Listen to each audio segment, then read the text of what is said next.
So I had the weirdest fucking dream last night. I was in some town and it was interesting. It was near what felt like the ocean or a very large lake, one or the other. And actually, it felt like the ocean, but we'll see. As I tell you the story, you'll understand. And I'm walking through town, and it feels like it's, I don't know, springish.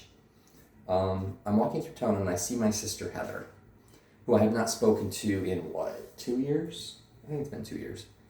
And she walks in, she kind of sees me and then looks the other way.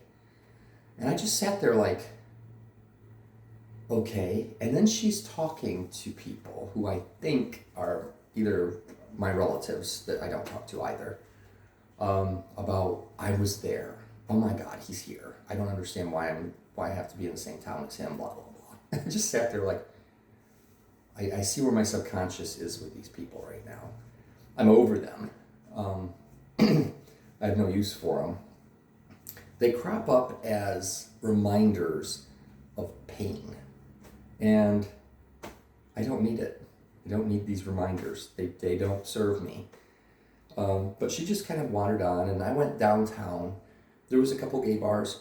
I remember there was a drag show going on in one of them as I was passing by. And I'm like, oh, I want to go there. And so I wound up going there. But I was just walking towards there, and there was like this oceanfront, and it was iced over. And I'm like, oh my God, this is so cool. And people are out on the ice, and I walk out on the ice, and I'm just standing there like, wow, this feels good. I mean, it's just like the ice is holding me up. There's not a lot of like breaking. There's no sound. It's just this peaceful, like, it wasn't cold. It was just, I knew it was. And then I looked out, and I'm like, guys. And these people that were with me said, what? And I said, what is that? Pointing off in the distance. I says, what do you mean? That's open water. They're like, what? And you can see open water out, not that far out. And I'm like, we should not be on the ice. And they're like, why? I said, it's not doing anything. I said, the fact that it's not doing anything and that's open water doesn't mean that we're safe. So I suggest we go back. So we all kind of like moved out of the way. It didn't necessarily have anything wrong, but as I'm looking out, there was a polar bear.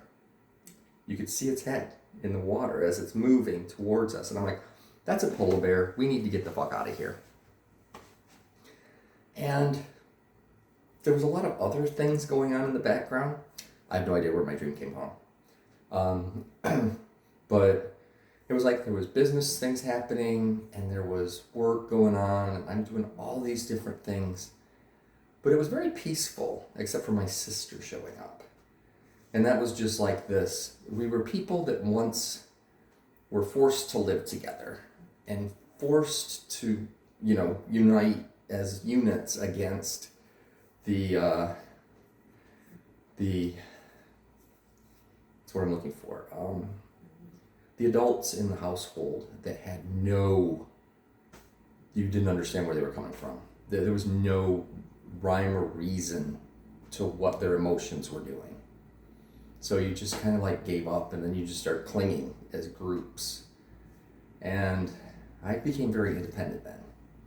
And my sisters kind of clumped into two groups. One was my sister Vanessa was on her own because she was a bitch.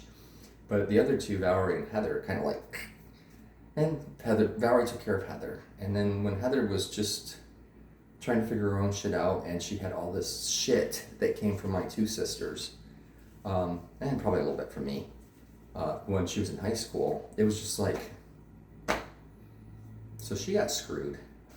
My other two sisters screwed their lives up immensely and then blamed my parents, which, I'm good with that because they really did not do a good job. And I no longer blame my parents because I'm the boss here now. So the dream was kind of like, there wasn't anything like overwhelmingly bad. I just had a lot more control over what was happening around me, except for the one thing that I have no control over, and I didn't need to. That's the moral of the story. I love you guys.